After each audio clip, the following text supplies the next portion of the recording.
Hello everyone and welcome to Only IAS. यूं तो ये वीडियो हमारे प्रारंभ बैच से रिलेटेड है, बट स्टिल आप इसको बिल्कुल लास्ट तक देख सकते हो क्योंकि ये बिल्कुल कंप्लीट है अपने आप में। तो इसको जरूर से देखना बिल्कुल एंड तक। इन केस अगर आपको इस फाउंडेशन बैच के बारे में और भी इंफॉर्मेशन चाहिए तो आप यूट्यूब पर ओनली आईएएस प्रारंभ बैच लिख के सर्च कर सकते हो, वहां पर आपको इन्फॉर्मेशन मिल जाएगी। और इसको ज्वाइन करने के लिए आप video.onlyIAS.in पर जाके विजिट कर सकते हो। वहां पर आपको बंडल कोर्स के अंदर में प्रारंभ बैच मिल जाएगा, आप इसे ज्वाइन कर सकते हो। फिलहाल without delaying it further lecture की शुरुआत करते हैं। Hello everyone and welcome to Only IAS. स्वागत है आपका हमारे सेशन में जहां हम बात करेंगे इंडिया अफगानिस्तान रिलेशंस के बारे में। अब आईआर में जैसे आपको पता है चीजें कैसी होती हैं, कनेक्टेड होती हैं एक दूसरे से। अगर मैं इंटरनेशनल रिलेशंस में स्पेसिफिकली अफगानिस्तान पे फोकस करूं तो आपको पता है अफगानिस्तान सार्क का भी एक मेंबर है, एक साउथ एशियन कंट्री से कभी कभी कंसिडर किया जाता है और कभी कभी कंसिडर नहीं भी किया जाता है। तो ये जो डायलेमा है वो ये इसलिए है क्योंकि अक्सर हिस्टोरिकली हम देखते हैं अफगानिस्तान का रोल सेंट्रल एशिया या फिर मिडल ईस्ट की कंट्रीज के साथ उनके इंटरेक्शन में ज्यादा रहा 1960-70s के आसपास, इवन रिसेंट कंपेयर टू अभी प्रेजेंटली हम देख रहे हैं कि साउथ एशिया के साथ उनकी थोड़ी ज्यादा एंगेजमेंट बढ़ी है। पर अगेन ड्यू टू तालिबान और ऑल दोस इश्यूज अफगानिस्तान को लेके हमेशा से एक डाउट, एक हमेशा प्रॉब्लम रही ही रही है। तो अगर हम इंडिया अफगानिस्तान रिलेशंस को देखें तो ये जानने से पहले बड़ा ही इंपॉर्टेंट है ये समझना कि अफगानिस्तान की रेलेवेंस कहां से आती है। अब जैसे हमने पाकिस्तान में देखा था, उसकी जो लोकेशन है वही उसको असली उसकी यूटिलिटी देती है कि वो इस ऐसी लोकेशन में है जो कि जियो स्ट्रेटेजिकली बहुत इंपॉर्टेंट है। और अफगानिस्तान तो हिस्टोरिकली भी आज से नहीं, जब से कई सारी अंपायर्स थी उसके टाइम से ही बहुत रेलेवेंट रहा है, बहुत ही ज्यादा इंपॉर्टेंट रहा है जियो स्ट्रेटेजिकली और जियो पॉलिटिकली अक्रॉस द वर्ल्ड और अक्रॉस द अंपायर्स। अलग अलग अंपायर्स में भी इसकी अलग अलग रेलेवेंस है, चाहे वो ब्रिटिश अंपायर हो, चाहे वो रशियन अंपायर हो, चाहे अभी की आप अमेरिका के साम्राज्य की बात करें या फिर चाइना अब उभरता हुआ प्लेयर है, तो वो भी यहाँ पर एक हस्तक्षेप चाहता है। मैप में गड़बड़ है, इसको ठीक तो थोड़ा हमने इन्हीं का इधर से घुमा लेते हैं। हाँ चलिए, तो सबसे पहले सबसे इंपॉर्टेंट चीज कि अफगानिस्तान की लोकेशन, ये अफगानिस्तान है, राइट। अगर आप यहाँ देखिए अफगानिस्तान के ऊपर, तो ऊपर आता है सेंट्रल एशिया, यहाँ है वेस्ट एशिया और यहाँ प्रोमिनेंटली आता है साउथ एशिया का पूरा रीजन का पूरा। इस पूरे रीजन अगर आप गौर से देखें तो ये एक ऐसी कंट्री है जो कनेक्ट करती है तीन अलग अलग जोन को। इसे इस रीजन को सेंट्रल एशिया प्लस रशिया के रीजन को यूरेशिया कहते हैं। कई जगह इसे कंसिडर किया जाता है यूरेशिया। तो यूरेशिया और साउथ एशिया को वेस्ट एशिया से कनेक्ट करती है, तो वो एक बड़ा ही इंपॉर्टेंट पिवट पॉइंट है हिस्ट्री का। और इसके अलावा एक और जरूरी चीज जो अफगानिस्तान के बारे में आपको पता होनी चाहिए, कुछ कीवर्ड्स बहुत ज्यादा इस्तेमाल होते हैं अफगानिस्तान के बारे में, आप जब भी कहीं पढ़ेंगे, जैसे ग्रेट गेम। ग्रेट गेम की बात बहुत बार आती है, तो अफगानिस्तान को ग्रेवयार्ड ऑफ अंपायर्स कहते हैं, मतलब बड़े बड़े साम्राज्यों की कब्रगाह। वो इसलिए क्योंकि अफगानिस्तान एक ऐसी कंट्री, एक ऐसी लोकेशन है जहां बड़ी बड़ी अंपायर्स आई और वो वहां हार गई, चाहे वो ब्रिटिश अंपायर हो, चाहे वो रशियन अंपायर हो, चाहे वो अब यूके यूएस की बात कर लें, जो भी सुपर पावर्स, जो भी बहुत ज्यादा पावरफुल कंट्रीज रही हैं दुनिया भर की, उन्होंने हरदम कोशिश जरूर की है अफगानिस्तान पर कैप्चर करने की, और वहां वो अफगानिस्तान में हार गए हैं। कई सारे अच्छे अच्छे कोर्स मिलेंगे आपको अफगानिस्तान के बारे में जो हमारे लिए रेलेवेंट नहीं है, पर क्योंकि जब आप पढ़ते हैं इस टॉपिक को तो ये शब्द बड़े यूज होते हैं, इसलिए मैं आपको बता रहा हूँ कि what is this graveyard of umpires and what is this great game. अब ये जो टर्म ग्रेट गेम है इसलिए बार बार यूज होता है क्योंकि जब पहले इंडिया पे ब्रिटिशर्स का शासन हुआ करता था और ऊपर रशिया के अंपायर पूरे, यहाँ रशिया थी और ये पूरा सेंट्रल एशिया के ऊपर कवर कर चुकी थी रशिया, तो ब्रिटेन को हमेशा लगता था कि रशिया एक दिन अफगानिस्तान के थ्रू इंडिया पे अटैक कर देगी और इंडिया पे कैप्चर कर लेगी। ये इंडिया एक बहुत ही इंपॉर्टेंट मार्केट था, इंडिया बहुत इंपॉर्टेंट कॉलोनी थी ब्रिटेन की, और इसलिए उन्हें हमेशा डर रहता था कि शायद वो यहाँ पर आकर अटैक कर देगा। और सिमिलरली जो उस टाइम में हमारा ये रशियन अंपायर थी, उनको ये डर लगता था कि ब्रिटिशर्स मे भी किसी दिन इंडिया की पार का यूज करते हुए अफगानिस्तान क्रॉस करते हुए सेंट्रल एशिया में आ जाएंगे, और जो उनका एरिया है, जो वो इलाका है जहाँ पे बहुत ज्यादा इंटरफेरेंस है, बहुत ज्यादा इन्फ्लुएंस है रशिया का, वहां ब्रिटिश अंपायर फैल जाएगी। लेकिन हुआ क्या? कुछ नहीं। तो कहा जाता है कई बार कि शायद ये सिर्फ डर था ब्रिटिश अंपायर का, या सिर्फ डर था रशियन अंपायर का कि ब्रिटिश ऐसा करने वाले हैं, और ब्रिटिशर्स को ऐसा लगता था कि रशिया ऐसा करने वाली है, जबकि इन दोनों कंट्रीज में से किसी का कोई ऐसा इरादा बेसिकली था नहीं। They were just trying to control their own land. वो चाहते थे कि उनकी जो कॉलोनी है, जो उनका कब्जे वाला इलाका है, उस पर उनकी पकड़ और मजबूत रहे और कोई बड़ी पार्टी, एक बड़ा प्लेयर इस रीजन में ना घुसे। तो वो जो डिप्लोमेटिक, पॉलिटिकल, मिलिट्री चीजें ब्रिटिश अंपायर और रशियन अंपायर आपस में करते रहे during that period is called as great game. तो वो ग्रेट गेम कहलाती है जो उनके बीच में उस टाइम में जो एक डिप्लोमेटिक चीजें या फिर जो मिलिट्री मैन्यूवरिंग होती रही, जंग नहीं हुई लेकिन वहां पॉलिटिकली इंटरफेरेंस बोथ रशिया का बोथ ब्रिटेन का रहा।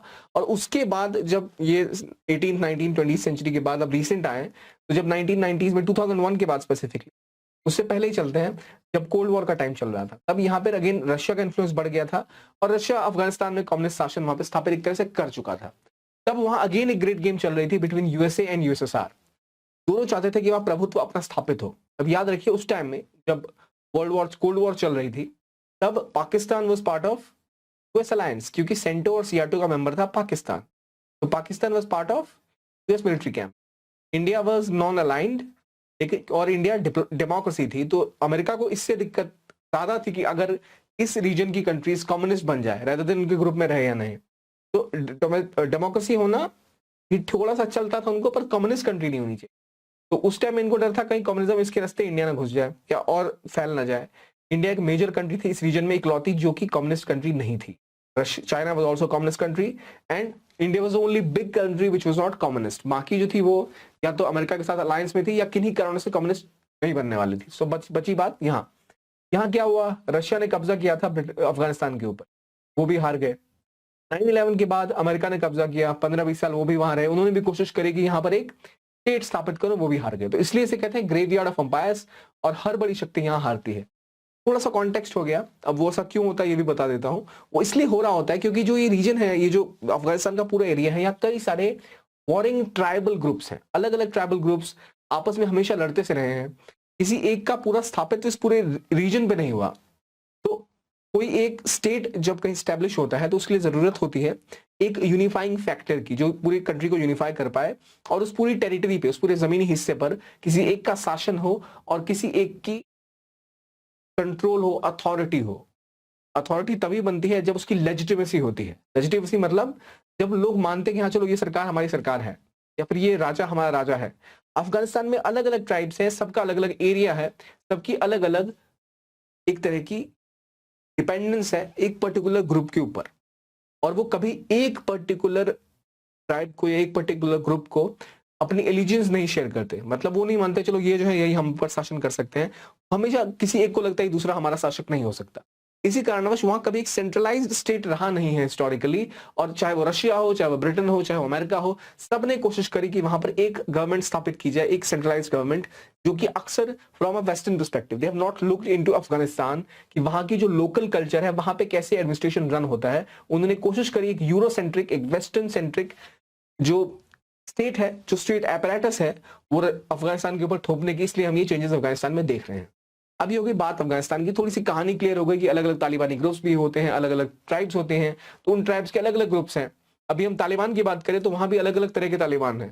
कुछ हुर्रियत वाला है, कुछ जो क्वेटा शेरा वाला है, कुछ अलग अलग रीजन से। हर ग्रुप का अपना अपना एक अलग ट्राइबल ग्रुप है, अलग उनकी एक ऑब्जेक्टिव है, इसलिए यह हमेशा काफी कंफ्यूजन रहा है। तो ये बात हो गई अफगानिस्तान की, क्या है ग्रेट गेम और क्या है यहाँ पर ग्रेवयार्ड ऑफ एम्पायर और क्यों ये इतनी इंपॉर्टेंट है। जो जियो स्ट्रेटेजिक लोकेशन की इंपॉर्टेंस मैं आपको ऑलरेडी एक्सप्लेन कर चुका हूँ, इस पूरे रीजन को कनेक्ट कर रही है। अब यहाँ अगर एक चीज देखें तो इसको मिटाते हैं। अब चलिए देखते हैं इसके स्ट्रेटेजिक रेलेवेंस को। हमने थोड़ा सा मिटा दिया इसको, फिर यह नक्शा मिट गया, पूरा इंडिया का इलाका है, ठीक है। अब इस रीजन को अगर हम गौर से देखें, अफगानिस्तान की जियो स्ट्रेटेजिक लोकेशन की क्या एडवांटेज है। एक, जैसे मैंने आपको बताया, इस पूरे एरिया को कनेक्ट कर रही है। दूसरी बात, यहाँ के रीजन में बहुत ज्यादा एनर्जी सप्लाईज की कमी है। ये पूरा रीजन यहाँ से लेकर यहाँ तक, चाहे वो चाइना हो, चाहे वो इंडिया हो, चाहे पाकिस्तान हो, चाहे बांग्लादेश हो, यहाँ पर एनर्जी डिफिशिएंट रीजन है। इन्हें एनर्जी चाहिए, energy in source of crude oil, क्योंकि इधर क्रूड ऑयल ढेर सारा नहीं है। इन्हें चाहिए न्यूक्लियर पावर के यूरेनियम, क्योंकि इस रीजन में यूरेनियम नहीं है। इन्हें चाहिए मिनरल्स, क्योंकि यहाँ मिनरल उतने ज्यादा नहीं है, क्योंकि बहुत ज्यादा जनसंख्या है, उस हिसाब से यहाँ पे रिसोर्सेज नहीं है। और ये जो सेंट्रल एशिया का रीजन है, यहाँ पे बहुत से रिसोर्सेज हैं। ऊपर रशिया है तो नेचुरल गैस भी है, इधर वेस्ट एशिया है तो क्रूड ऑयल भी है। तो इस पूरे रीजन को जहां बहुत सारी डिमांड है और वो रीजन जहां बहुत सारा सप्लाई है, वाया अ लैंड रूट जो जोड़ता है वो कंट्री है अफगानिस्तान। और क्योंकि अफगानिस्तान में टेररिज्म है और अलग अलग ट्राइब्स हैं, तो कुछ ट्राइबल ग्रुप्स तजीक हैं, कुछ ट्राइबल ग्रुप्स पश्तून है, कुछ ट्राइबल ग्रुप बलूच है और कुछ ट्राइबल ग्रुप शिया है। तो अलग अलग ट्राइबल ग्रुप्स अलग अलग रिलीजन के अलग एक ही रिलीजन के पर अलग अलग रीजन के कंट्रीज को इंपैक्ट करते हैं, वहां की इंटरनल पॉलिटिक्स में हस्तक्षेप कर सकते हैं। इसलिए हम देखते हैं यहाँ बहुत सारा कॉम्प्लिकेशन हो जाती है। एक अनस्टेबल अफगानिस्तान अपने साथ साथ पाकिस्तान को, तजिकिस्तान को, ईरान को भी अनस्टेबल बनाता है, क्योंकि वहां के भी जो ग्रुप्स हैं उनको ये इन्फ्लुएंस कर सकता है। वहां तक क्या इंडिया के ग्रुप्स को इन्फ्लुएंस कर सकता है वाया कश्मीर। तो this is how Afghanistan is very relevant, कि एक तो एनर्जी मिनरल्स का एक सप्लाई पॉइंट है, दूसरा अगर वो डिस्टेबल रहता है तो पूरा रीजन डिस्टेबलाइज हो जाता है। और ये इसकी ओवरऑल रेलेवेंस है, जियोस्ट्रेटेजिक लोकेशन, चाहे वो ग्रेट पावर्स हो, वो चाहती थी इंडिया से लेके चाइना तक, चाइना से लेके सेंट्रल एशिया तक उनका प्रभुत्व रहे, जिसके लिए अफगानिस्तान पे कंट्रोल करना बहुत ही ज्यादा जरूरी था। अब ये लेक्चर थोड़ा सा लंबा हो रहा है, लेकिन ये कहानी बतानी इंपॉर्टेंट थी, क्योंकि अगर आपको हिस्ट्री पता नहीं है तो आप न्यूज़पेपर्स को ठीक से एनालाइज नहीं कर पाते ना। इसीलिए जब हमने देखा अलग अलग वॉरिंग ग्रुप्स हैं, अलग अलग टेररिस्ट ग्रुप्स, ऑर्गेनाइजेशंस हैं, ट्राइबल ग्रुप्स हैं, और क्योंकि यहाँ पे काफी ज्यादा एक्सट्रीम लाइफ्स रही है लोगों की, हमेशा लड़ते ही रहे हैं, तो एक बैटल हार्डन पूरी कम्युनिटीज रही हैं, अक्सर हमेशा एरिया जंग में ही लगा रहा है। और इसलिए इसका इस्तेमाल करके प्रॉक्सी वॉर, इस रीजन का इस्तेमाल करके प्रॉक्सी वॉर्स बहुत लड़ी गई। एक टाइम पे यूएसए यूज कर रहा था अफगानिस्तान के मिलिशियाज को, अफगानिस्तान के मुजाहिदीन को, टू फाइट अगेंस्ट यूएसएसआर। और अगर आप पुराने आर्टिकल्स देखेंगे तो they were considering Osama bin Laden as a mujahid who is a good mujahid, because he was fighting किसके खिलाफ? कम्युनिस्ट शासन के खिलाफ in Afghanistan. They were calling them as a freedom fighters. और जब वो उनके ऊपर टेररिस्ट अटैक करते थे तो वो उनको कुछ नहीं बोलते थे। फिर एक पॉइंट आया, कम्युनिज्म वहां से हार गया, और यही ओसामा बिन लादेन और यही मुजाहिदीन ने इसके ऊपर अटैक करना शुरू किया, यूएसए के ऊपर। उन्हीं मुजाहिद्स ने उसी टाइम पे वाया कश्मीर इंडिया पे भी अटैक्स किए, ईरान पे भी अटैक्स किए, अलग अलग कंट्रीज में। क्योंकि टेररिस्ट ऑर्गेनाइजेशंस की खास बात ये होती है, खास बात क्या, बुरी बात ये होती है कि जहां कहीं भी एक्सट्रीम एलिमेंट्स हो तो उसको सपोर्ट जरूर करते हैं, उसको जरूर वो प्रेशराइज करते हैं वहां पे अपने अपने ऑब्जेक्टिव्स को लेके। तो अफगानिस्तान में हमेशा से ही जब भी मुजाहिद रहे या जो भी टेररिस्ट ऑर्गेनाइजेशन रही, जो भी एक्सट्रीमिस्ट ऑर्गेनाइजेशन रही, उन्होंने अलग अलग रीजन्स में हमेशा एक्सट्रीमिज्म फैलाया है। तो इसलिए जो यहाँ के लोग थे उसका इस्तेमाल, लेट्स से यूएसए ने पहले यूएसएसआर के खिलाफ किया, फिर वही हथियार, वही ऑर्गेनाइजेशन उनके खिलाफ इस्तेमाल होने लग गई। जो हमने देखा 9/11 हुआ और अभी तक अमेरिका उनसे लड़ता ही रह गया। सिमिलरली यहाँ का जो एक अफगानिस्तान का क्लोजेस्ट कंट्री है पाकिस्तान, ने काफी ज्यादा फंडिंग करी वहां के मदरसास को, वहां के टेररिस्ट ऑर्गेनाइजेशंस को। उन्होंने वहां के एक्सट्रीम मिलिटेंट्स का इस्तेमाल किया गया अपनी ऑब्जेक्टिव्स को पूरा करने के लिए, कश्मीर में मिलिटेंट्स भेज के, टेररिस्ट भेज के, और इंडिया को अनस्टेबल बनाने के लिए। तो ये रोल पहले यूएसए ने अफगानिस्तान का इस्तेमाल यूएसएसआर के खिलाफ किया, उसी प्रकार से पाकिस्तान ने इसका इस्तेमाल इंडिया के खिलाफ किया। तो जहां भी जिसका यूज कर पाए पैसे देके आइडियोलॉजिकली, वो हमेशा करता आया है। उसे कहते हैं कि यूजिंग अप प्रॉक्सी प्लेयर, इसका इस्तेमाल करके इंडिया के खिलाफ वो हमेशा टेररिस्ट भेजते रहे। तो अभी जो अफगानिस्तान में गवर्नमेंट थी डेमोक्रेटिक, वो काफी क्लोज थी इंडिया के, क्योंकि इंडिया वहां पे एक तो टेररिस्ट नहीं फैलाता था, इंडिया वहां पर उनको फंडिंग प्रोवाइड करता था, हेल्प करता था, ह्यूमैनिटेरियन असिस्टेंस देता था, तो वो काफी क्लोज थे इंडिया के। तो पाकिस्तान को हमेशा डर लगता था कि कहीं इंडिया अफगानिस्तान गवर्नमेंट के साथ मिलकर टू फ्रंट वॉर उनके ऊपर ना छेड़ दे। अफगानिस्तान के साथ पाकिस्तान की जो सीमा लगती है वो कौन सी लाइन से डिफाइंड है? ड्यूरल लाइन। तो ड्यूरल लाइन को लेके जो वहां की ट्राइबल ग्रुप्स, उनका कहना है कि हम इस लाइन को नहीं मानते क्योंकि इसमें कई सारी समस्याएं हैं, और इंडिया, पाकिस्तान को लगता था इसका इस्तेमाल करके अफगानिस्तान के थ्रू उनके ऊपर टेररिस्ट या फिर उनके ऊपर अटैक कर सकता है, या टू फ्रंट वॉर उन्हें लड़नी पड़ सकती है। इसलिए वो हमेशा चाहते हैं कि अफगानिस्तान में जो भी गवर्नमेंट रहे वो प्रो पाकिस्तान रहे या तालिबानी ग्रुप रहे, क्योंकि तालिबानी ग्रुप्स उनके काफी क्लोज रहे। तो ये बैकग्राउंड स्टोरी है अफगानिस्तान की, क्यों ये रेलेवेंट है, क्या होती है प्रॉक्सी वॉर्स और क्या होते हैं बेसिक टर्म्स।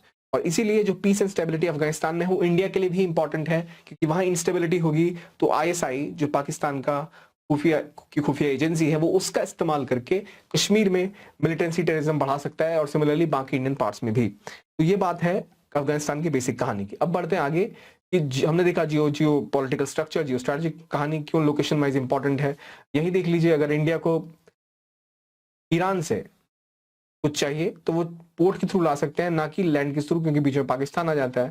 तो यहीं के थ्रू चाबहार पोर्ट पे ये इन्होंने रोड बनाया, फिर यहाँ से ये काबुल पहुंचने के लिए हाईवे बिल्ड किया, ट्रेन लाइंस बिछाई, दरांज दिलाराम हाईवे बनाया। तो ये पूरा सेटअप किया गया ताकि जो इंडिया अपना जो ह्यूमैनिटेरियन एड या असिस्टेंस भेजना चाहे या ट्रेड करना चाहे अफगानिस्तान के साथ, वो इजीली हो पाए, जो बिकॉज ऑफ पाकिस्तान नहीं हो पाता था।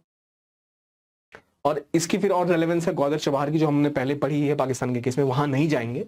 अफगानिस्तान की रेलेवेंस में बताया क्यों इंपॉर्टेंट है, मेजर पावर्स के पास है, ग्रेट गेम रही चली है यहाँ, एनर्जी डिफिशिएंट और एनर्जी रिक्वायरमेंट वाली कंट्रीज के बीच का एक फैक्टर है और रीजनल पावर बैलेंस बनाने के लिए बहुत इंपॉर्टेंट है ये कंट्री, क्योंकि बैलेंस बनाती है अलग अलग रीजन्स के बीच में।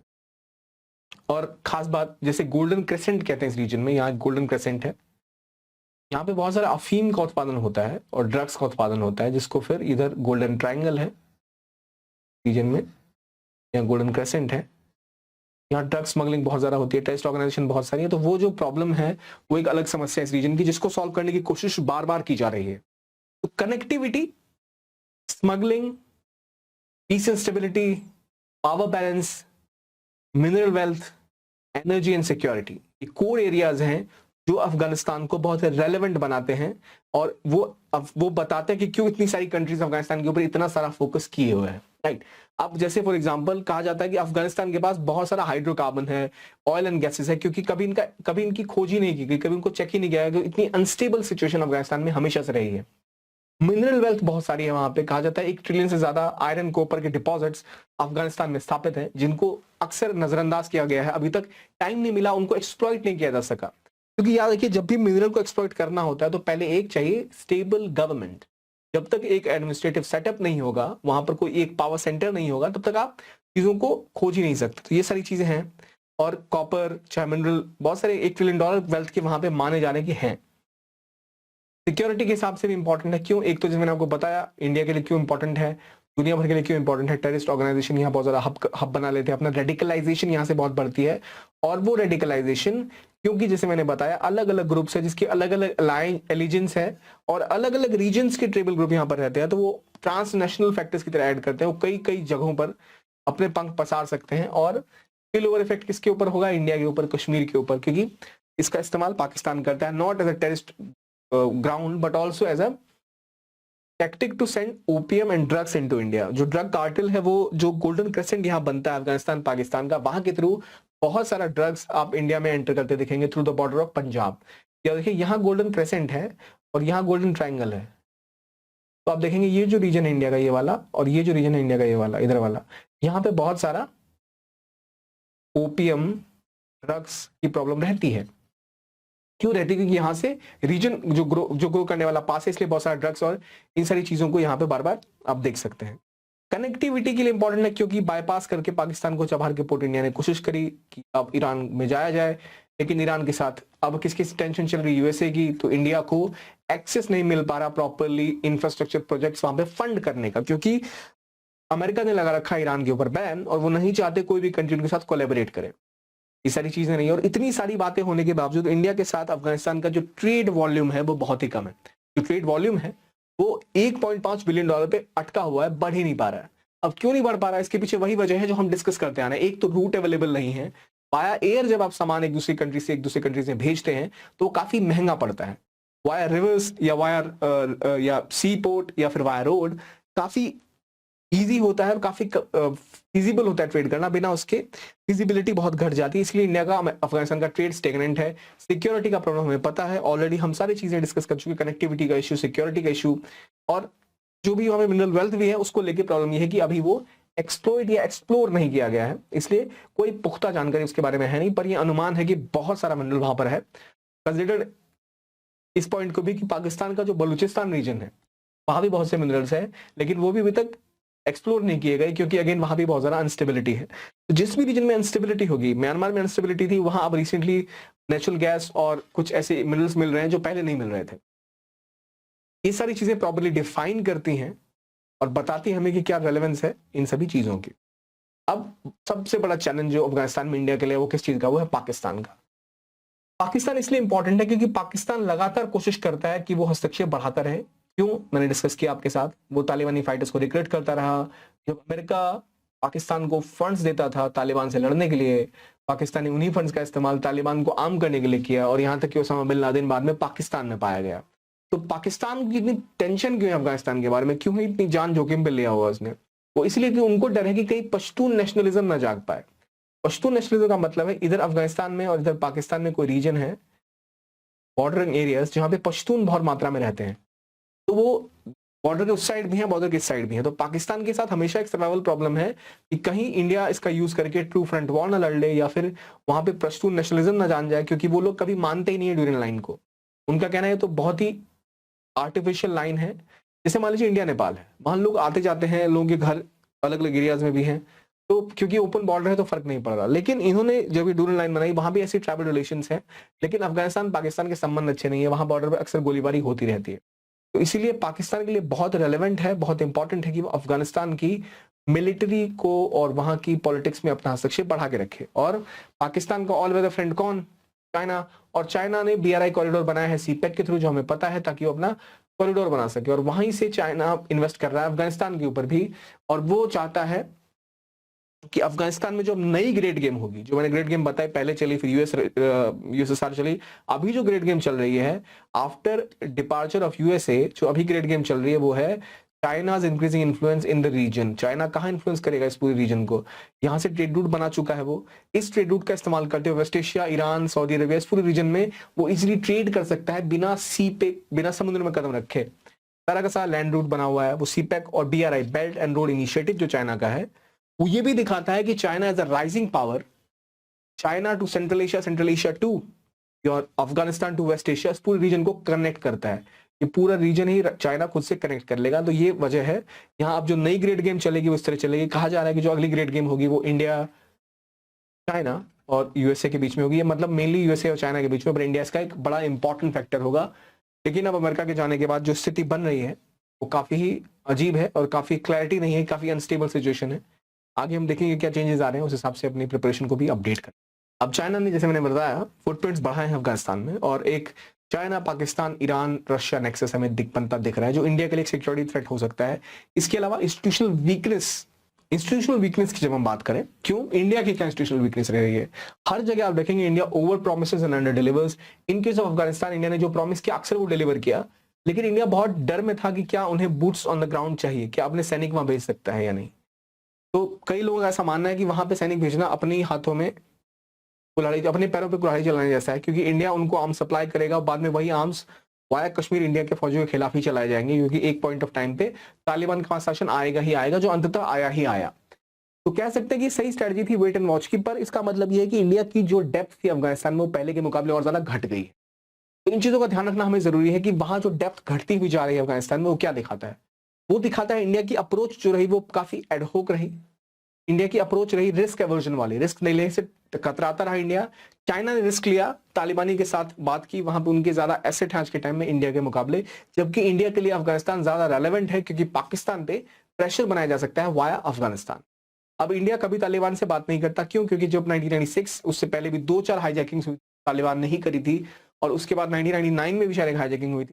एक तो बहुत प्रोमिनेंट है कंधार वाली में, उसके अलावा ही बात कर रहा हूँ, बहुत सारे हाईजैक्स हुए थे जो कि अक्सर कवर कर दिए जाते हैं या फिर जिनके बारे में ज्यादा चर्चा नहीं होती, न्यूज में तो थे ही वो सारे हाईजैकिंग्स। तो एक तालिबान ने obviously pro support Kashmiri terrorist को दिया, इसलिए इंडिया अफगानिस्तान के साथ बात नहीं करता है। लेकिन रिसेंट चेंजेस हमने देखे जहां तालिबान ने भी अपनी जो स्ट्रेटजी है उसमें बदलाव दिखा है, और जिस तरह वो बात करते हैं, जो उनका रेलेवेंस है, जो उनका एक ऑब्जेक्टिव है टुवर्ड्स इंडिया, वो भी बदला देखा कि उनको लगा कि इंडिया ने अच्छी हेल्प करी है अफगानिस्तानी गवर्नमेंट की पहले, तो में भी तालिबान को भी उसका फायदा मिल जाए। तो अब जो ग्रेट गेम चलने वाली है वह US, इंडिया, अफगानिस्तान एक साइड में, Pakistan, China, Russia on the other side. जबकि अब US से बाहर हो चुका है, तो फंस गया इंडिया। अफगानिस्तान और रशिया की स्थिति अभी तक क्लियर नहीं हुई है रिगार्डिंग अफगानिस्तान, रिगार्डिंग तालिबान। तो ये सिनेरियो है अभी का ग्रेट गेम का इन अफगानिस्तान। चैलेंजेस हमने देखे, Pakistan, security, risk aversion policy, foreign policy, institutional weakness, और चाइना पाकिस्तान नेक्सस जो इंडिया के लिए सबसे बड़ी समस्या है। Russia is not a big factor right now. तो स्ट्रेटेजिक डेप्थ जो पाकिस्तान की बढ़ गई है, उसके बाद समस्या है। अब पोस्ट US विड्रॉल हो चुका है 30 अगस्त को, हमें पता है वहां क्या स्थिति है। पूरा अफगानिस्तान में तालिबान का कब्जा हो चुका है, और अब रिस्क है किस चीज का? Rising terrorism in this whole region. Specifically India के कंसर्न में क्या है? तो कश्मीर में टेररिज्म बढ़ जाएगा, इसलिए इंडिया ने वहां सिक्योरिटी और ज्यादा बढ़ा दी है। और पाकिस्तान की ऐसा है कि स्ट्रेटेजिक डेप्थ इस रीजन में बढ़ जाएगी, उनके पास और ज्यादा कमांड कंट्रोल होगा अफगानिस्तानी इंटरनल पॉलिटिक्स के ऊपर। और उसके बाद अफगानिस्तान के तालिबानी ग्रुप्स में भी जो ग्रुप्स प्रो पाकिस्तान थे, उन्होंने ही वहां पर कब्जा कर रखा है स्टेट के ऊपर, और जो ग्रुप्स दोहा में नेगोशिएट कर रहे थे उन ग्रुप्स का पावर कम हो गया है, जबकि जो एक्सट्रीमिस्ट वर्जन ऑफ तालिबान था वो ज्यादा उभर के सामने आ रहा है, और वो पाकिस्तानी बैक्ड है, विच इज कौन सा तालिबान? उसे हक्कानी फैक्शन ऑफ तालिबान कहते हैं। हमारे लिए उतना रेलेवेंट नहीं है, मैं आपको एडिशनल नॉलेज के लिए बता रहा था ये सब। तो ये हो गई बात। अब इंडिया अफगानिस्तान रिलेशन में देखते हैं स्ट्रेटेजिक कहानी कहाँ चल रही है। इंडिया एक ऐसी कंट्री थी जहां उसने फोकस किया पाकिस्तान की अफगानिस्तान की कैपेसिटी बिल्डिंग के ऊपर। इंडिया हमेशा कह रहा था कि जो होना चाहिए वो होना चाहिए कैपेसिटी बिल्डिंग। और खास बात याद रखिए, कुछ टर्म से बड़े इंपॉर्टेंट, जब भी इंडिया अफगानिस्तान की हम बात करें, याद रखिए कैपेसिटी बिल्डिंग एक टर्म है, इसके अलावा एक टर्म है, इंडिया हमेशा चाहता था अफगान लेड, अफगान ओन्ड और अफगान कंट्रोल प्रोसेस।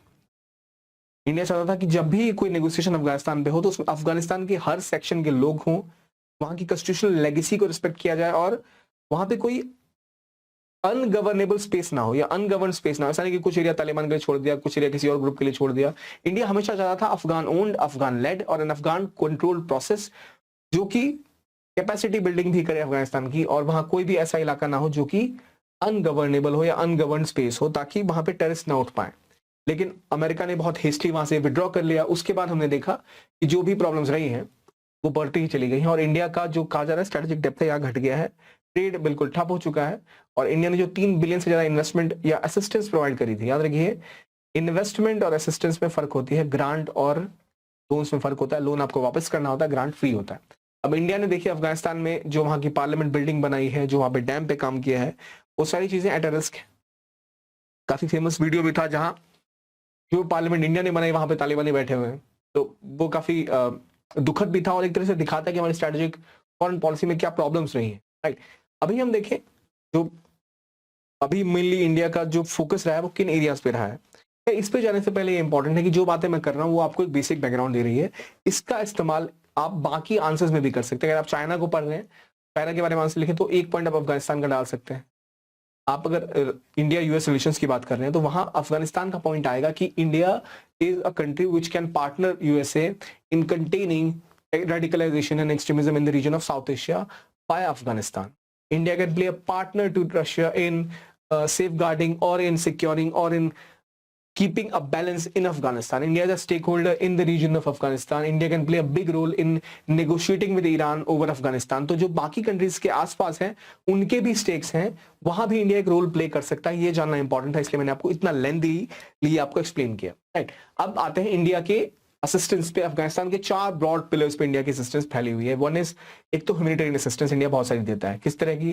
चाहे Indira Gandhi institute of health, child health जो काबुल में बनाया इंडिया ने, या फिर जो हाई प्रोटीन बिस्किट्स 2 मिलियन बच्चों को प्रोवाइड कराए जाते थे स्कूल फीडिंग प्रोग्राम के अंतर्गत, मिलिट्री व्हीकल्स प्रोवाइड करी, वहां की मिलिट्री को इंडिया में ट्रेन किया, वहां पर हॉस्पिटल कंस्ट्रक्ट किए, लाइब्रेरीज कंस्ट्रक्ट करी। और मेजर इंफ्रास्ट्रक्चर प्रोजेक्ट दूसरा पार्ट था जिसके अंदर उन्होंने दराज दलाराम हाईवे हुआ, या फिर ट्रांसमिशन लाइन्स बनाई गई पुले कुमरी के थ्रू, सलमा डैम का जो पावर कंस्ट्रक्शन का पॉइंट था वो बनाया गया पावर प्रोजेक्ट हेरात के प्रोविंस में। अफगानिस्तान में पार्लियामेंट बिल्ड की। और तीसरा स्मॉल कम्युनिटी डेवलपमेंट प्रोजेक्ट्स, जो कि काफी ज्यादा पीपल टू पीपल कॉन्टेक्ट और गुडविल इंडिया के लिए बढ़ा के आया। अब देखिए खास बात, अगर कोई कंट्री किसी एक कंट्री में जाके कुछ ऐसे प्रोजेक्ट्स कर रही है जहां वो वहां के बच्चों के ऊपर, वहां की पॉलिटी के ऊपर, वहां के रोड कंस्ट्रक्शन में इन्वेस्टमेंट कर रही है, तो गुडविल कितना ज्यादा बढ़ेगा इंडिया के प्रति अफगानिस्तान में, वो हुआ। पीपल टू पीपल कॉन्टेक्ट और जो गुडविल था इंडिया का बहुत सारा बढ़ा अफगानिस्तान में। लेकिन अब वहां पे तालिबान का शासन आ गया तो गुडविल उतना ज्यादा काम नहीं कर पा रहा। लेकिन अगर दोबारा वहां कोई ऐसी स्थिति बनती है कि कोई ऐसी गवर्नमेंट आए जो कि प्रो इंडिया हो, या फिर इंडिया जिनके साथ एंगेज कर सके, उसका फायदा बहुत ज्यादा इंडिया को मिलेगा। और स्मॉल कम्युनिटी डेवलपमेंट प्रोजेक्ट्स जो डेवलप किए, स्मॉल प्रोजेक्ट्स कौन कौन से हो सकते हैं? जैसे सेल्फ हेल्प ग्रुप्स को फाइनेंस की प्रोवाइड की गई, या फिर जो वल्नरेबल बॉर्डर एरियाज है वहां पर rural development, sanitation, education, vocational training, solar energy पे इन्वेस्टमेंट, इन सभी चीजों पे इन्वेस्टमेंट की इंडिया ने, जो आम लोगों से टच करती है। उससे इंडिया का काफी ज्यादा गुडविल बढ़ा और एक रिलेशंस काफी स्ट्रेंथन हुई पीपल टू पीपल, और एक पॉजिटिव इमेज इंडिया की आई अफगानिस्तान में उभर के। चौथा और इंपॉर्टेंट फैक्टर था एजुकेशन एंड कैपेसिटी बिल्डिंग। यहाँ पे इन्होंने अफगानी स्टूडेंट्स को स्कॉलरशिप प्रोवाइड की। इंडिया की हर यूनिवर्सिटी में अफगानी स्टूडेंट्स आपको मिल जाएंगे बड़े बड़े, और long term sponsored Indian cultural relation का वहां पर एक प्रोग्राम चलाया गया, ट्रेनिंग प्रोग्राम रन किए गए, आईटी सेक्टर्स पे स्पेसिफिकली ट्रेन किया गया, वुमेन वोकेशनल ट्रेनिंग सेंटर खोला गया, पाके जनाना जो ट्रेनिंग में देता है अफगानी वुमेन को, जो सेवा ट्रस्ट है इंडिया का, जो सेवा एनजीओ है उसके थ्रू रन करता है वो, तो कई सारे ट्रेनिंग प्रोग्राम चलाए गए, एजुकेशनल स्कॉलरशिप्स दी गई, इससे कि वहां के स्टूडेंट्स को फायदा हो, वहां के कल्चर को फायदा हो, वहां के लोगों को फायदा हो। ये इंडिया का एक प्रोग्राम रहा है। तो कैपेसिटी बिल्डिंग में उन्होंने डिप्लोमेटिक फील्ड में भी काम किया, for example civil aviation, agriculture, health, education, rural care, medicine science, public administration, electoral management, हर एरिया में फोकस किया है उन्होंने। और लोकल गवर्नेंस में भी असिस्टेंस प्रोवाइड की। जो पार्लियामेंट बना वहां बिल्डिंग वो तो फंड किया ही, बनाए ही, बाकी वहां के पार्लियामेंटेरियंस को भी ट्रेन किया था कि कैसे जो प्रोसीजर्स है, जो सेटअप है असल में वो काम करता कैसे है। ये बेसिक कहानी थी। पर इसके बाद अब बात करते हैं अफगान पीस प्रोसेस के बारे में कि कैसे अफगान पीस प्रोसेस असल में एक्टिवेट हुए, क्या क्या इसके सेक्टर्स रहे, किस तरह इसने काम किया है। अब अफगानिस्तान पीस प्रोसेस की जब हम बात करते हैं तो सबसे रेलेवेंट पॉइंट ये आता है कि अफगानिस्तान पीस प्रोसेस क्यों इंपॉर्टेंट था इंडिया के लिए। ये मैंने आपको एक्सप्लेन कर दिया। ट्रेड हो, चाहे कनेक्टिविटी हो, चाहे सिक्योरिटी आर्ग्यूमेंट हो, हर तरफ से इंडिया के लिए वो बहुत ही महत्वपूर्ण है।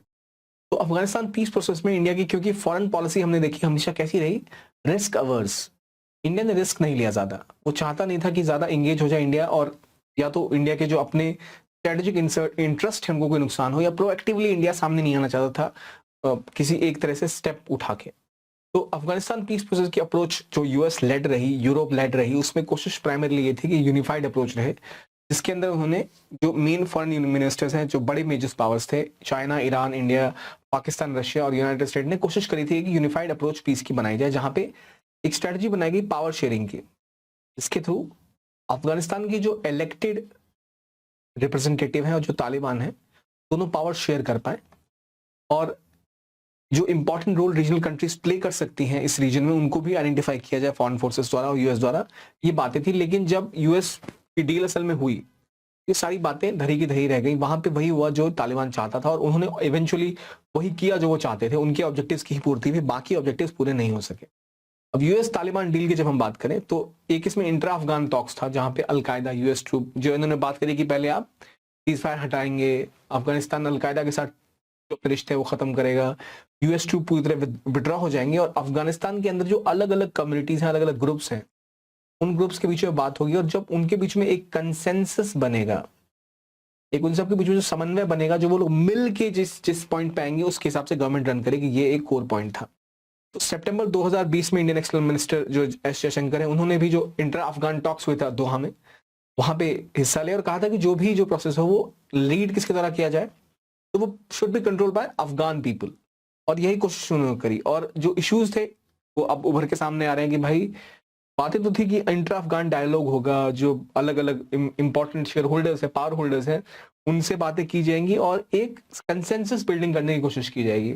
लेकिन ऐसा कुछ हुआ नहीं। जैसे अमेरिका ने वहां से विड्रॉ किया, तो पहले तालिबान ने सीज फायर नहीं किया, वो अटैक करते रहे और एरिया पे कैप्चर करते रहे, और वहां कुछ ही दिनों के अंदर उन्होंने पूरे अफगानिस्तान की मिलिट्री को हरा दिया, या पूरे अफगानिस्तान मिलिट्री ने सरेंडर कर दिया एक तरह से, और पूरे अफगानिस्तान के ऊपर तालिबान का कब्जा हो। अब इंपॉर्टेंट पॉइंट, भाई तालिबान जब आ रहा था तो पहले कौन था वहां? अमेरिका के हटने के बाद जो वहां की सिविलियन गवर्नमेंट थी, जो अफगानिस्तान की डेमोक्रेटिक गवर्नमेंट थी, उसकी आर्मी, उसकी मिलिट्री के खिलाफ इन्होंने जंग छेड़ी और उसको पूरी तरह से हरा दिया। और यूएस ने अफगानिस्तान गवर्नमेंट के साथ कभी नेगोशिएट ही नहीं किया, यूएस सिर्फ तालिबान के साथ नेगोशिएट कर रहा था। जो इंडिया का स्टैंड था, अफगान लेड, अफगान कंट्रोल्ड और अफगान ओन्ड प्रोसेस, वो कभी रहा ही नहीं। और अफगान गवर्नमेंट तुरंत गिर गई अमेरिका के जाने के बाद, क्योंकि तालिबानियों ने पूरे अफगानिस्तान के ऊपर कब्जा कर लिया, जो अगर इंडिया के इंटरेस्ट के खिलाफ था। क्यों था, मैंने आपको बैकग्राउंड बता दिया है। अब इसी के मामले में हम देखते हैं रिसेंटली 6+2+1 एक ग्रुप मीटिंग हुई थी यूएन सेक्रेटेरिएट में, जहां बात होगी कि क्या क्या रीजनल एफर्ट्स होनी चाहिए अफगानिस्तान में पीस को बढ़ाने के लिए। तो इसमें 6 नेबर्स जो अफगानिस्तान के, उनको बुलाया गया था। इसके अलावा यूएसए, रशिया और अफगानिस्तान, लेकिन इसमें एक नेबर नहीं था, विच वाज इंडिया। अब खास बात, हम इंडिया को नेबर क्यों कंसिडर करते हैं अफगानिस्तान, क्योंकि हमें पता है कि पीओके पे पाकिस्तान का कब्जा है, वहां एक एरिया है जो अफगानिस्तान से बॉर्डर जिसका लगता है, जो इंडिया का पार्ट है, तो इसलिए अफगानिस्तान का इंडिया नेबर है। वर्तमान में वो रीजन किसके कब्जे में? पाकिस्तान के कब्जे में। तो इंडिया का बॉर्डर कहीं पाकिस्तान से टच नहीं हो रहा। तो इनका कुछ लॉजिक वो भी था, कुछ लॉजिक ये भी था कि भाई India is not proactive, India कोई बड़ा स्टेक होल्डर नहीं है अफगानिस्तान में। जब तक अफगानिस्तान में अफगान गवर्नमेंट थी तो इंडिया एक बड़ा स्टेक होल्डर था, क्योंकि इंडिया की अफगानिस्तान की गवर्नमेंट के साथ काफी अच्छे रिलेशनशिप थे। जैसे ही तालिबान टेक ओवर हुआ है, इंडिया की जो डेप्थ है वहां पे अफगानिस्तान में, स्ट्रेटेजिक डेप्थ जो पहुंच है, वो काफी कम हो गई है। तो ये सारी चीजें थी। तो अब क्यों बुलाया नहीं, वो देखें तो वही बातें हैं, इंडिया ने नेगोशिएशन करता ही नहीं तालिबान से, इंडिया का बॉर्डर नहीं लग रहा, और पाकिस्तान चाहता ही नहीं था कि इंडिया का कोई बंदा कभी, या कोई भी मेंबर, इंडिया का कोई ब्यूरोक्रेट वहां आए और इंडिया नेगोशिएट करे। और पाकिस्तान एक बड़ा फैक्टर है अफगानिस्तान नेगोशिएशन डील में, क्योंकि वही तालिबानी सेक्शन के साथ कम्युनिकेट करता था, क्योंकि उनके साथ उनके संबंध काफी मधुर हैं और काफी इंपॉर्टेंट रोल वो प्ले करते हैं उस रीजन। आगे बात आती है अफगानिस्तान की पावर शेयरिंग डील की। इन सबसे पहले एक डील हुई थी अफगानिस्तान में, which was about power sharing. ये क्या था कि वहां की डेमोक्रेटिक गवर्नमेंट में ही पहले बात नहीं बनती थी, ये उससे पहले की बात है, अभी की नहीं, तालिबान टेक ओवर से पहले की बात है। पावर शेयर एग्रीमेंट हुआ था किसके किसके बीच? अशरफ घनी और अब्दुल्ला के बीच में, जो लोग राइवल्स थे। तो इंडिया ने काफी वेलकम किया था इसको कि भाई चलो कम से कम एक कॉमन वो बनेगा जहां पे लोग पावर शेयरिंग करेंगे। लेकिन ये बात रेलेवेंट नहीं रह गई है क्योंकि अफगानिस्तान ने टेक ओवर कर लिया। तो वर्तमान में जो तालिबान को लेकर इंडिया का अप्रोच रहा है उसमें थोड़ा शिफ्ट देखा गया है।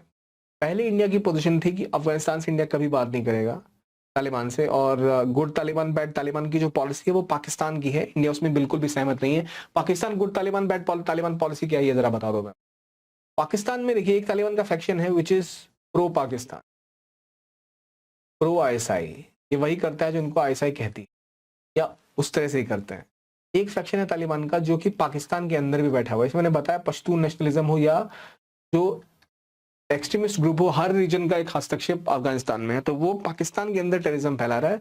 वो कह रहा है कि भाई हम शरिया अफगानिस्तान में लाएंगे, शरिया हम पाकिस्तान में भी लाएंगे, और एक extreme version of Islamic rule Pakistan में भी लगना चाहिए। तो वहां का ट्राइबल रीजन जो है वहां पर काफी स्ट्रांग है ये पार्टी और ये अफगानी ग्रुप, और ये वहां पाकिस्तान में टेररिज्म फैला रहा है जिसके खिलाफ पाकिस्तान है। वो कहता है दैट इज बैड तालिबान, और जो अफगानिस्तान का विच इज गुड तालिबान। तो इंडिया कहता है ऐसा कोई गुड बैड तालिबान नहीं है, all Taliban is bad Taliban, because ये एक्सट्रीमिस्ट विचारधारा को बढ़ावा दे रहे हैं। लेकिन अभी इंडिया की जो पोजीशन है उसमें हम देख रहे हैं बदलाव, क्योंकि इंडिया को लग रहा है कि अब मजबूरी में जो हमें हमारी जियोपॉलिटिकल कंपल्शंस हैं, जो रियलिटी है उसको ध्यान में रखते हुए अपने व्यूज को बदलना पड़ रहा है। तो 2018 में इंडिया ने 2 फॉर्मल डिप्लोमेट्स भेजे थे in Moscow format as non officials, जबकि वहां तालिबान डेलीगेट्स भी आए थे। ये एक अच्छा इंपॉर्टेंट पॉइंट है, अच्छा तो नहीं कहूंगा, इंपॉर्टेंट पॉइंट है, जहां में सबसे पहले दिखता है कि इंडिया ने रशिया में अपने 2 फॉर्मल डिप्लोमेट्स भेजे नॉन ऑफिशियल। फॉर्मर ऑफिशियल्स आपके नॉन ऑफिशियली डिप्लोमेट्स क्यों जा रहे हैं? क्योंकि स्टेट चाह रही है वो जाए। वो दिखाता है कि जब आपने बोला कि आप तालिबान किसी भी रिप्रेजेंटेटिव के साथ एंगेज नहीं करेंगे, फिर वहां एंगेज कर रहे हैं, ये दर्शाता है कैसे जियोपॉलिटिकल रियलिटी को ध्यान में रखते हुए इंडिया ने उसमें चेंजेस करे हैं। रिसेंटली इंडिया ने देखिए कि इंडिया ने और पोजीशन चेंज की है। पहले इंडिया बिल्कुल भी तालिबान को रिकॉग्नाइज करने के पक्ष में नहीं था, और इंडिया ने 1996 से लेकर 2001 के बीच में भी उनको रिकॉग्नाइज नहीं किया था, और कोई निगोशिएशन तालिबान के साथ नहीं करी थी। लेकिन हार्ट ऑफ एशिया कॉन्फ्रेंस 2021 में जो हुई, इंडिया ने सपोर्ट किया इंट्रा अफगान नेगोशिएशंस को, और तालिबान को भी बोला था कि वहां पर एक डबल पीस चाहिए, एक तो with in Taliban and among other parties. तो पहली बार हमने यहां देखा जहां इंडिया ने अफगानिस्तान को रिकॉग्नाइज किया as a stakeholder in Afghanistan. तो जो इंडिया का एक स्टैंड रहा है उससे इंडिया हट के बात करने लग गया। और क्यों किया ऐसा? क्योंकि जो एक तो हम कुछ सोच सकते हैं फॉरेन पॉलिसी के मामले में हाउ इट शुड बी, लेकिन फॉरेन पॉलिसी और international relations work on a concept what it is what it is, मतलब जो है वो है, आपको उसी से डील करना पड़ेगा। आप मान लो कि कोई टेररिस्ट ऑर्गेनाइजेशन कोई स्टेट रूल नहीं करेगी तो ऐसा होता नहीं है। और इंडिया की ये पॉलिसी जो रही है कि थोड़ी सी आइडियलिस्टिक रही है, थोड़ी सी कह सकते हैं रिस्क एवर्स रही है। इसका फायदा उठाया चाइना ने, जिन्होंने तालिबान के साथ नेगोशिएट किया, म्यांमार में नेगोशिएट किया, म्यांमार की जनता के साथ, जनता इन सेंस वहां जो आर्मी का रूल है उसके साथ, और इंडिया के नेबरहुड में ही उनका हस्तक्षेप ज्यादा हो गया कंपेयर टू इंडिया। ये कहानी थी, ये जो पॉलिसी रही है उसके बारे में। अब तालिबान रिलेशन इंडिया के साथ इसलिए भी रखना चाह रहा है क्योंकि उन्हें पाकिस्तान के खिलाफ एक इंश्योरेंस मिलेगा। अभी पाकिस्तान में उनकी डिपेंडेंस बहुत ज्यादा है, और उन्हें लग रहा है कि आईएसआई और पाकिस्तान आर्मी जो उन्हें कहे वो उन्हें करना पड़ सकता है। तो as a insurance against Pakistan they are ready to deal with India as well. और क्योंकि वो डूरन लाइन को मान रहे हैं इंडिया अफगानिस्तान पाकिस्तान के बीच में कि वही सीमा रेखा है, लेकिन फिर भी वो कुछ तो इंश्योरेंस चाहता है कि कुछ और ना हो जाए उनकी तरफ से, तो इसलिए वो इसको मानने को तैयार है, लेकिन इंडिया के साथ नेगोशिएट करना चाह रहे हैं। और इंडिया ने बहुत सारी इन्वेस्टमेंट अफगानिस्तान में ऑलरेडी करी है, 3 बिलियन से ज्यादा। उसको भी देखते हुए वो चाह रहे हैं कि भाई नहीं, ऐसा कुछ करना चाहिए। और सहतूर डैम के पास भी जो ड्रिंकिंग वाटर 2 मिलियन जो काबुल के रेजिडेंट है उनको प्रोवाइड करने की इंडिया ने बात करी थी। और जो हक्कानी ग्रुप है वो उसने इसके ऊपर अटैक किया था इंडियन एसेट्स के ऊपर में, लेकिन अब वो उस पॉलिसी को बदल चुके हैं। वो कह रहे हैं कि हाँ, हम नेगोशिएट करेंगे इंडिया के साथ, अगर इंडिया चाहे तो वो डेवलपमेंट असिस्टेंस और प्रोवाइड कर सकता है। और इंडिया ने बोला भी था कि वो कुछ और असिस्टेंस जो देता आ रहा है वो देता रहेगा regardless of change of power in Afghanistan. ये दिखाता है कि कैसे जो रियलिस्टिक फॉरेन पॉलिसी के डिसीजंस हैं वो अलग होते हैं जो पहले कंसिडर किए जाते हैं उसके मुकाबले। अब अगर कनेक्टिविटी की बात करें तो अफगानिस्तान इंडिया के लिए इंपॉर्टेंट है, यूरेशिया से कनेक्ट करता है, सिक्योरिटी के लिए इंपॉर्टेंट है, तापी गैस पाइपलाइन जो आ रही है उसके लिए इंपॉर्टेंट है, और बाकी ईरान से रिलेशंस हो या बाकी के रीजन में एक्सटेंड करना हो वहां बहुत ही रेलेवेंट रोल प्ले करता है इंडिया। कोर्स करेक्शन की बात करें, इंडिया पहले की मिस्टेक्स नहीं करना चाहता कि अफगानिस्तान को रिकॉग्नाइज ना करे और वो उसके टेस्ट मिलकर इंडिया से कोई एक शिप हाईजैक कर ले, जैसा IC-814 के केस में इंडिया के साथ हुआ था। तो पाकिस्तान का इन्वॉल्वमेंट हमें पता है, पाकिस्तान किस तरह से इसे कंट्रोल कर रहा है ये भी हमें पता है। तो ये सारी चीजें रेलेवेंट है और इसे कंट्रोल करने की कोशिश बार बार की जा रही है। तो इंडिया की पॉलिसी प्राइमरली 3 बेसिस पे रही है: inclusive democratic governance, sustainable Afghan state, supportive environment for Afghan state to protect its interest. ये 3 कोर इंटरेस्ट एरिया रहे हैं। अगर आपसे अफगानिस्तान पे कोई भी क्वेश्चन आ रहा है तो जो की टर्म्स हैं वो आपको याद रहने चाहिए कि भाई क्या प्रिंसिपल है इंडिया के बॉर्डर प्रिंसिपल पॉलिसी के जो अफगानिस्तान को लेकर इंडिया के रहे हैं। ये 3 पॉइंट आपको याद होने चाहिए। और इंडिया के साथ अब एक ऑप्शन है जो इंडिया लाइक माइंडेड कंट्रीज के साथ मिलकर कोशिश कर सकता है कि यहाँ पीस और स्टेबिलिटी रहे, क्योंकि उनसे उनको भी नुकसान है। अब जैसे India China joint development project Afghanistan में चलाने की बात हुई थी वुहान टॉक्स के टाइम में। अब आपको लगेगा कि भाई चाइना की जब इन्वेस्टमेंट अच्छी चल रही है अफगानिस्तान में, वो तालिबान के साथ बात भी कर रहे हैं, तो क्यों भाई इंडिया के साथ मिलकर एक जॉइंट डेवलपमेंट प्रोजेक्ट चलाएंगे? वो इसलिए वहां जॉइंट डेवलपमेंट प्रोजेक्ट चलाएंगे क्योंकि उनका जिनजियान प्रोविंस जो है वहां पर उनको लगता है कि तालिबानी सेक्शन एक्सट्रीमिज्म बढ़ा सकता है। ठीक है, जो उनकी उइगर पॉपुलेशन है, अगेन जो इस्लामिक ग्रुप था उइगर का, जिनको काफी ज्यादा डिस्क्रिमिनेट करता है चाइना, किया जाता है चाइना के द्वारा। चाइना को डर है कि उनके एक्सट्रीमिस्ट एलिमेंट को अफगानिस्तान फंडिंग प्रोवाइड करके उनके एरियाज में कहीं टेररिज्म ना बढ़ा दे। हालांकि अफगानिस्तान तालिबान ने इस बार बोला है कि वो ऐसा नहीं करेंगे, वो दूसरे देशों में हस्तक्षेप नहीं करेंगे, पर फिर भी चाइना भी चाहेगा कि वो अपने एरिया में सिक्योरिटी और सेफ्टी इंश्योर करे, इसलिए वो यहाँ इंडिया के साथ नेगोशिएट कर सकता है। और एक स्टेबल अफगानिस्तान चाइना के लिए भी अच्छा है। और इंडिया इसके अलावा यूएस के साथ कोलैबोरेट कर सकता है, जो लोकल नेटवर्क्स हैं जो भी रह गए हैं उनके साथ बात कर सकता है थ्रू तालिबान, और ट्रैक टू डिप्लोमेसी हो सकती है, और काबुल प्रोसेस को बढ़ावा दिया जा सकता है कि काउंटर टेररिज्म, वुमेन राइट्स और डेमोक्रेटिक वैल्यूज को बढ़ावा दिया जाए। Afghan led, Afghan control and Afghan own process agenda पे रहे। एक लीगल वे ऑफ गवर्नेंस, एक legal way of representation of different segment of society, women empowerment, right to freedom of expression, ऐसी कुछ चीजें जो दी जा सकती हैं अफगानिस्तान के द्वारा, जो बेसिक बेयर ह्यूमन राइट्स हैं उनको रिस्पेक्ट करे तालिबान, तो इंडिया शायद नेगोशिएट कर पाए तालिबान से। ये कुछ बेसिक प्रिंसिपल्स है जो इंडिया ने पहले भी बोले थे और लगातार कोशिश रही है इंडिया की कि इन्हीं के आसपास नेगोशिएट किया जाए अफगानिस्तान से। तो ये कोर एरिया ऑफ टॉपिक्स है इंडिया अफगान। अब अगर हम इसको कंक्लूड करें तो सी राजा मोहन का एक बड़ा अच्छा टर्म है कि rewards in Afghanistan are as large as risk. जितने बड़े आप रिस्क लोगे उतने ज्यादा आपको रिवॉर्ड मिलता है। अब अफगानिस्तान में जो कैपेसिटी आज पाकिस्तान की है वो इसलिए नहीं कि भाई उन्होंने बस फंडिंग थोड़ी सी कर दी, उन्होंने कितने लंबे लंबे रिस्क लिए, अमेरिका के साथ पंगा लिया, रशिया के साथ पंगा लिया, तब जाके वहां उनकी स्ट्रेटेजिक डेप्थ बनी हुई है। इंडिया नॉर्मली जो इंडिया ने इन्वेस्टमेंट करी उसका फायदा इंडिया को मिला है, काफी ज्यादा प्रो इंडिया वॉइसेस अफगानिस्तान में हमें देखने को मिलती है। एक इंडिया की स्ट्रेटेजिक डेप्थ बढ़ी है, पर ये भी रियलिटी है कोई एक पावर ना ही इंडिया रिलेशनशिप अफगानिस्तान के साथ डिफाइन नहीं कर सकता। और जो भी आउटकम अफगानिस्तान में होगा उसको ध्यान में रखते हुए जो आगे और भी चेंजेस आ रहे हैं, इंडिया को एक प्रोएक्टिव डिप्लोमेसी करनी चाहिए। प्रोएक्टिव डिप्लोमेसी मतलब एक होती है प्रोएक्टिव डिप्लोमेसी, एक होती है रिएक्शनरी डिप्लोमेसी। अभी तक जो इंडिया मोस्टली करता है वो रिएक्शनरी डिप्लोमेसी, कि कुछ दुनिया में हो जाएगा उसके बाद हम रिएक्ट करेंगे इस तरह से कि हाँ अब ये हो गया चलो इसके बदले में हम ये कर सकते हैं, which is a bad way of doing diplomacy. A proper diplomacy is having a proactive diplomacy. आपको पहले देखना होता है अच्छा ये हो सकता है तो हम पहले इसके लिए तैयार है, ये हमने स्टेप्स लिए इन केस कुछ ऐसा हो जाए। तो अब से अमेरिका चला गया, अमेरिका के जाने के काफी टाइम पहले से लोग जान रहे थे कि America will depart from Afghanistan, तो इंडिया ने क्या मेजर्स लिए, क्या और स्ट्रांगली इसको प्रेजेंट किया जा सकता था, यानी ये सारी चीजें हैं जो इंडिया को प्रोएक्टिवली करनी चाहिए डिप्लोमेटिकली, जो इंडिया ने नहीं की। तो अब उसके बाद ऑप्शन है वो करने का, और यही एक इम्पॉर्टेंट पॉइंट है जो यहाँ सी राजा मोहन बोल रहे हैं, जिस तरह से हमें अफगानिस्तान के इशू को देखना चाहिए। ये था कोर आर्गुमेंट अफगानिस्तान पे। इस टॉपिक के लिए इतना ही। Thank you very much and keep watching Only IAS.